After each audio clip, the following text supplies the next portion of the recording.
Hey.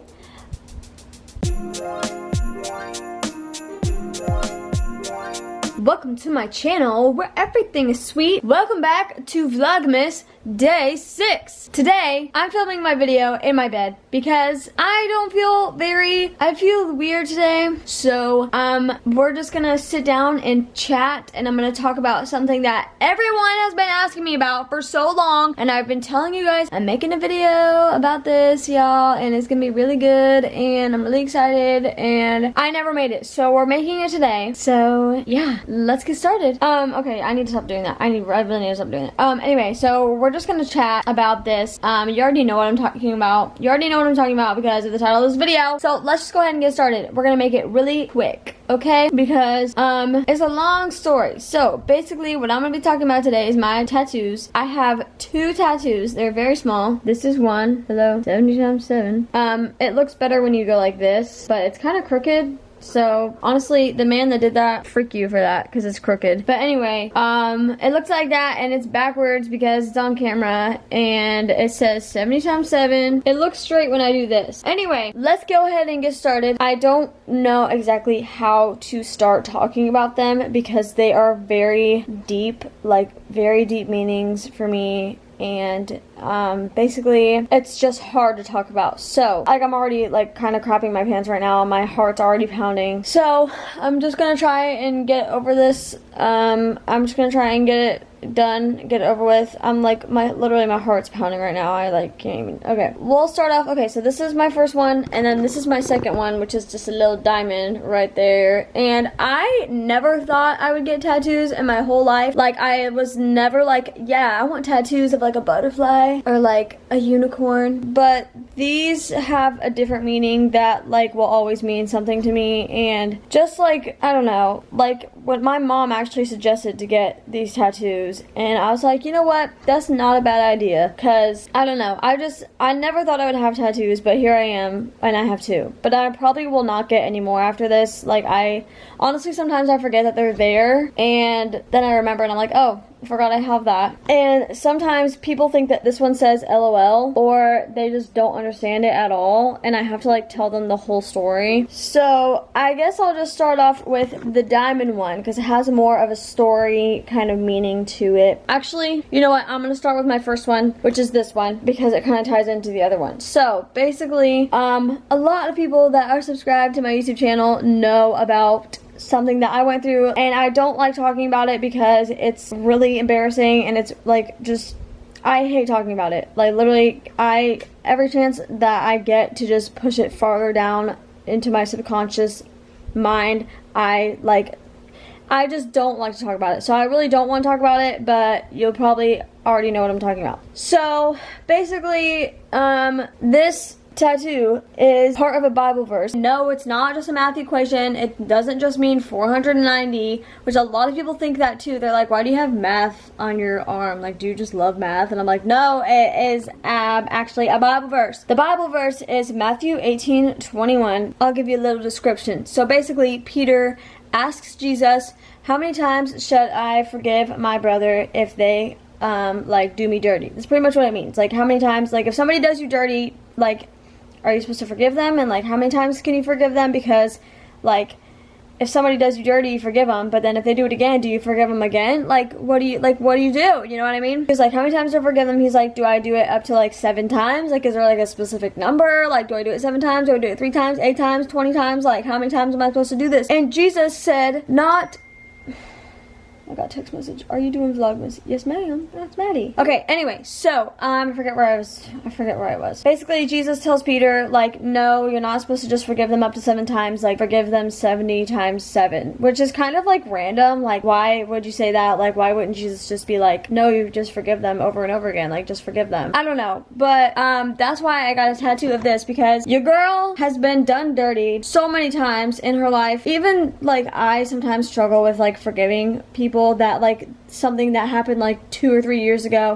There's another Bible verse that says I forget what Bible verse it's called, but it's like, don't come to the altar and if you have like if you hold like grudges or something, or if you have like grudges against somebody else, like basically like you're not gonna be able to do anything until you forgive people that have done you dirty. So this tattoo basically means, it's just kind of like a reminder to give forgiveness to people that have done me dirty, and also to kind of give myself forgiveness, because there's things that I've done that I cannot, and I struggle so much forgiving myself for certain things that I've done. Even like a couple of years ago, like still there's things that I like hold myself to and like have felt so much guilt for like ever. And you know, it's hard to like not think about it and not hate myself for it, but there's literally times where I wake up every single day and I'm like, wow, I'm a terrible person. But basically that is what my tattoo means, to forgive other people and to also forgive myself, because I struggle with that so much and it's really hard to forgive myself for things. So I don't really want to talk anymore about it because it's gonna like make me have a panic attack. So I'm gonna move on to the next one, which is this one, my diamond one, and it kind of ties into the other one. But basically there was a time where there's a church kind of close to where I live, and it's like a big church, and there's my mom's like favorite preacher ever. His name is Jensen Franklin. If you know who that is, then comment down below.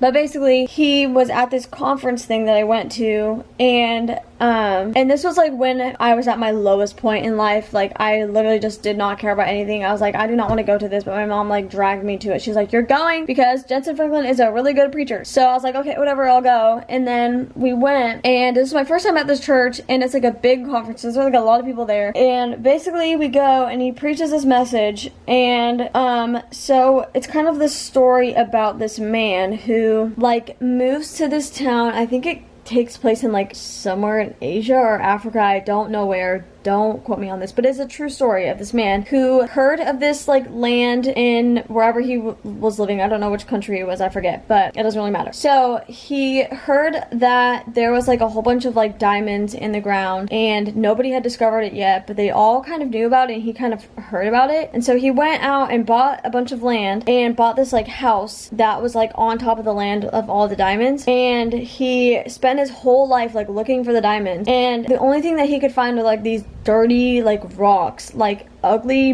busted rocks that like he just didn't care about, but then like they looked kind of cool, so he just kind of like kept them. But there were like piles and piles of these rocks, and they were just like weird looking rocks, and he was like, this sucks, like I'm not finding any diamonds, I'm just finding these stupid rocks. And basically he spends his whole life looking for these diamonds, and he cannot find a single diamond. Like all he's finding are these stupid rocks. And so he gets really depressed because he like wasted his life looking for diamonds and he didn't find any. So he took his own life because he wasted it looking for diamonds that he could not find. And so this other guy comes in, and he moves into the same house and found out about the diamonds too, and he goes and starts looking for the diamonds, and then and he finds the rocks, and he's like, oh man, these rocks are kind of cool, like this kind of cool looking. So he puts it on this like mantle in his house, and I think like a week later or something, this guy, like a priest or something, shows up at his house to like welcome him to where he had just moved. And he looks through the door and sees this rock on his shelf, and he's like, where'd you find that? And the guy was like, I don't know, it was in my backyard. There's like piles of them everywhere. I don't know why. I don't know where they came from, but they're just like little rocks, and this one looks kind of cool, so I just put it on my shelf. So the priest guy was like, no bro, that's a diamond. Like that's a whole diamond right there. So the first guy who moved there and bought the property and spent his whole life looking for diamonds found the diamonds all along. He had all the diamonds like right there, but he didn't realize that they were diamonds because he didn't clean them off. And the second guy came in, and like his eyes were like opened, you know what I mean? Like he kind of realized that he had diamonds. And so basically that's kind of the story, but then he turned it into this like message thing where basically it means that no matter where you are in life, you are standing in acres of diamonds. Like you are blessed. So it doesn't matter like if your business gets a breakthrough, or if you like win the lottery or something, or like something really good happens. Like it doesn't matter where you are at in life, you're already blessed. You just need to open your eyes and realize it, because like there's so many things that like I take it for granted, and sometimes it's just good to sit back and realize like, oh, I have a roof over my head. Like that's really good. Like I'm really blessed. Like I have a nice big room. and I'm able to like, okay, there was a TikTok that I saw a couple days, this is really off topic, but I saw a TikTok a couple days ago, and this girl had to feed herself through a tube, and that was right before Thanksgiving, and I was like, oh my gosh, wow, I'm so thankful that I'm able to actually like eat food and not have to feed myself through a tube, because that's so sad. Like, just even there's so many things that like everyone takes for granted, but basically these 2 tattoos are a huge reminder for me to forgive myself and others, and to realize that I'm blessed no matter what, because those are things that I need constant reminders of, because I even now struggle with like looking at my life and being like, wow, I screwed everything up, I'm a terrible person, and my life is over. And it's not over, because number one, I have you guys, and I'm blessed no matter what. So period. Hopefully you guys can take these stories and my experiences and learn for yourself. Oh, also, there is a book about the Acres of Diamond thing by Jensen Franklin. I'll link it down below if you guys are interested in reading it. That's pretty much it. Thank you for watching. I love you, and make sure you forgive other people 70 times 7, and realize that you are blessed no matter where you are in life. If you have any tattoos or any stories about tattoos or any stories about your life that you think other people might need, like maybe they're struggling right now with their mental health or something, comment down below and let's just give each other love. Let's spread the love, okay? Because I'm sick of all this hate in the world right now. I'm sick of it. Also, this is Vlogmas, so make sure you subscribe and turn on my post notifications, and follow me on Instagram because I'm posting every day too. That's it. I love you. Have a great day, and I'll see you tomorrow. Bye.